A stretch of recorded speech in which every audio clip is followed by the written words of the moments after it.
Friends, நம்ம இன்றைக்கி எதை பற்றி பார்க்க போகிறோம், மல்லி வரப்போகிற எபிசோடில் என்ன இன்ட்ரெஸ்டிங்கான சுவாரஸ்யமான விஷயம் நடக்க போகுது தாங்க பார்க்க போகிறோம். வாங்க வீடியோக்குள்ளே போயிடலாம்.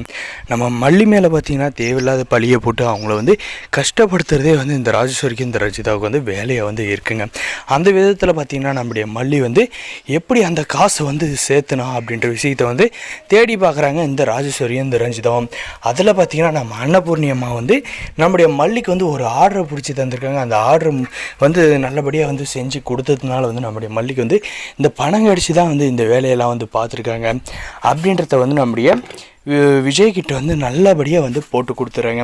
நம்முடைய விஜய் பார்த்திங்கன்னா என்ன நினைக்கிறாருன்னா, சரி விடுக்கா, அதுவும் ஒரு நல்ல வேலை தானே அப்படின்ற மாதிரி சொன்னதுக்கு பார்த்திங்கன்னா இந்த ராஜேஸ்வரி ரஞ்சிதாவும், என்ன விஜய் பேசுகிற, நீ புரிஞ்சுதான் பேசுகிறியா, நீ எவ்வளோ பெரிய பிஸ்னஸ் மேனு, நான் அவளை கல்யாணம் பண்ணிகிட்டு இருக்க, அவளை இப்படி வேலைக்கெல்லாம் அனுப்பி தான் நீ பொழப்ப ஓட்டுற அப்படின்றத 4 பேர் 4 விதமாக பேசுனா என்ன ஆகும் அப்படின்ற மாதிரி பார்த்திங்கன்னா இந்த ராஜேஸ்வரி ரஞ்சிதாவும் நம்முடைய மல்லி மேலே தேவையில்லாத பழியை போட்டு நம்ம விஜய் கோவப்படுத்துகிறாங்க. மறக்காத நம்ம சேனல் சப்ஸ்கிரைப் பண்ணி வச்சோம். கோவப்பட்டு நம்ம விஜய் இனிமேல் எனக்கு மூஞ்சிலே முழிக்காத அப்படின்ற ஒரு வார்த்தையை சொல்லிட்டு இருந்தார் பார்த்தீங்களா. இதுக்காக நம்முடைய மல்லி பார்த்திங்கன்னா வீட்டுக்கு போகிறாங்க. வீட்டுக்கு போனவங்கள பார்த்திங்கன்னா ரவுண்டு கட்டி இந்த ராஜேஸ்வரி இந்த ரஞ்சிதா பார்த்திங்கன்னா நம்முடைய மல்லியை தேவையில்லாத ஆபாசமான வார்த்தைகளெல்லாம் பயன்படுத்தி திட்டுறாங்க. இதெல்லாம் கொஞ்ச நேரம் நம்முடைய மல்லி பொறுத்துக்கிட்டு இருக்காங்க.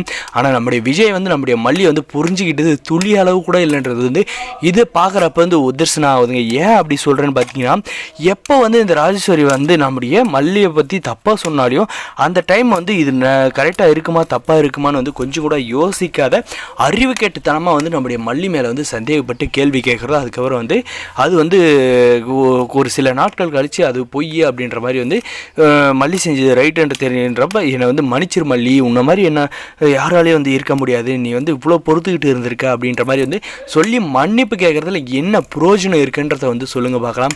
அந்த மாதிரி கேவலமான வேலையை தான் நம்ம விஜய் பார்த்துட்டு இருக்காங்க.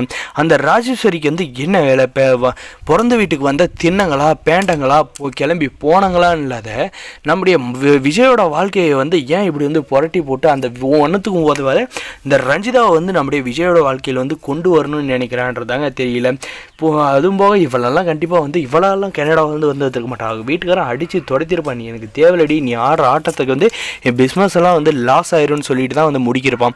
அதனால தான் இந்த தருதில் இங்கே டேரா போட்டுக்கிட்டு நம்முடைய என்டர்டைன்மெண்ட்டுக்காக நம்முடைய மல்லியை எப்படியாவது டார்கெட் பண்ணி விஜய்கிட்ட இருந்து பிரித்து அவளை டார்ச்சர் பண்ணி ஒவ்வொரு நாளும் சந்தோஷம் பண்ணணும்னு நினச்சிக்கிட்டு இருக்காங்க. அவள் சந்தோஷத்தில் மண்ணள்ளி போடுற விதமாக ஏதாவது ஒரு சீனை இந்த டைரக்டர் வச்சா நல்லா இருக்கும். ஆனால் அந்த மாதிரி ஒரு சீனை கூட வைக்க மாட்டான்.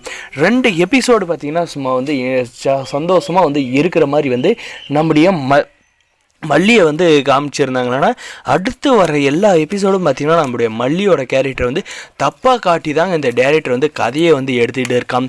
இல்லை விஜயோட கேரக்டர் பார்த்திங்கன்னா ரொம்ப மோசமாக எடுத்துகிட்டு இருக்காங்க சொல்ல முடியும். நம்முடைய மல்லியை ஒரு கணவன் மனைக்குள்ளே இருக்கிற புரிதல் சுத்தமாக இருக்கக்கூடாதுன்றதுக்காக இந்த கதையை எடுக்கிறானா என்னன்னு தெரியலங்க. வரப்போகிற எபிசோடில் இப்படி தான் நடக்கும்போது அந்த ரஞ்சிதா பார்த்திங்கன்னா ரொம்பவுமே சந்தோஷமாக இருக்கா. நீ எங்களுக்கு எப்படி அசிங்கத்தை வாங்கி கொடுத்தீங்க, இன்றைக்கி பார்த்து இல்லையா உன்னை எப்படி அசிங்கப்படம் வச்சு அப்படின்ற மாதிரி இருக்க. மறக்காம சப்ஸ்கிரைப் பண்ணுங்கள். தேங்க்ஸ் ஃபார் வாட்சிங். ஸ்கிப் பண்ணாது பாருங்கள்.